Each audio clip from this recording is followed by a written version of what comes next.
चार साहिबजादों की अमर शहादत की कहानी। सिख इतिहास में चार साहिबजादों की शहादत का स्थान अत्यंत गौरवपूर्ण और प्रेरणादायक है। ये चारों साहिबजादे 10वें गुरु श्री गुरु गोबिंद सिंह जी के पुत्र थे।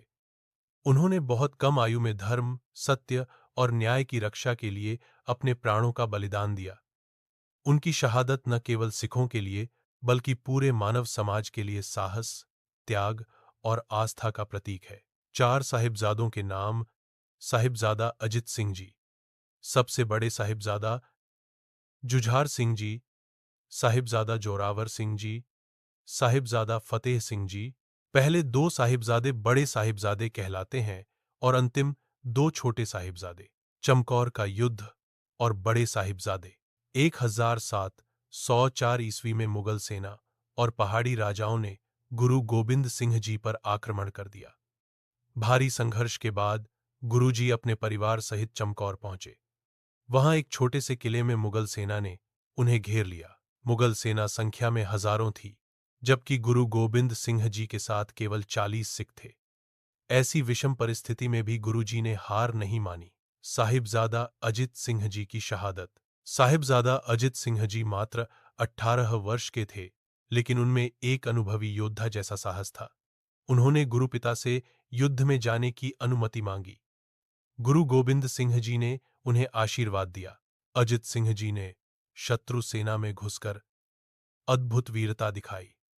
अंततः वे वीरगति को प्राप्त हुए। उनकी शहादत देखकर सिखों में और भी साहस जाग उठा। साहिबजादा जुझार सिंह जी की शहादत।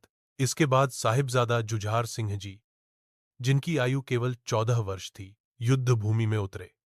उन्होंने भी असाधारण वीरता दिखाई। मुगल सैनिक उनके साहस से भयभीत हो गए। अंत में वे भी धर्म की रक्षा करते हुए शहीद हो गए। गुरु गोबिंद सिंह जी ने अपने दोनों पुत्रों की शहादत को ईश्वर की इच्छा मानकर स्वीकार किया। उन्होंने कहा, चार मुए तो क्या हुआ, जीवत कई हजार। छोटे साहिबजादों की परीक्षा। दूसरी ओर गुरुजी की माता गुजरी जी और छोटे साहिबजादे जोरावर सिंह 9 वर्ष और फतेह सिंह 7 वर्ष अलग हो गए। एक विश्वासघाती गंगू ब्राह्मण ने उन्हें धोखे से पकड़वा दिया और मुगल अधिकारी वजीर खान के हवाले कर दिया। उन्हें सरहिंद ले जाया गया और एक ठंडे बुर्ज में बंद कर दिया गया। कड़ाके की सर्दी, भूख और भय के बावजूद छोटे साहिबजादे अडिग रहे। धर्म परिवर्तन का लालच। वजीर खान ने छोटे साहिबजादों को इस्लाम स्वीकार करने का लालच दिया। उसने कहा, अगर तुम इस्लाम कबूल कर लो तो तुम्हें धन, ऐश्वर्य और सम्मान मिलेगा। लेकिन साहिबजादों ने निर्भीकता से उत्तर दिया, हम सिख हैं और सिख ही रहेंगे। हम अपने धर्म के लिए मरना स्वीकार करेंगे, पर धर्म नहीं छोड़ेंगे। उनकी यह दृढ़ता देखकर दरबार में बैठे लोग भी स्तब्ध रह गए। दीवार में जिंदा चुनवाए गए साहिबजादे। वजीर खान ने क्रोधित होकर अत्यंत क्रूर आदेश दिया कि दोनों साहिबजादों को दीवार में जिंदा चुनवा दिया जाए। जब दीवार ऊंची होने लगी तब साहिबजादे वाहे गुरु का नाम जपते रहे। दीवार बार बार गिरती रही, मानो ईश्वर स्वयं उनकी रक्षा कर रहा हो। अंततः उन्हें तलवार से शहीद कर दिया गया। माता गुजरी जी की शहादत। जब यह समाचार माता गुजरी जी को मिला तो वे भी इस दुख को सहन न कर सकीं और उसी बुर्ज में उन्होंने अपने प्राण त्याग दिए। शहादत का संदेश।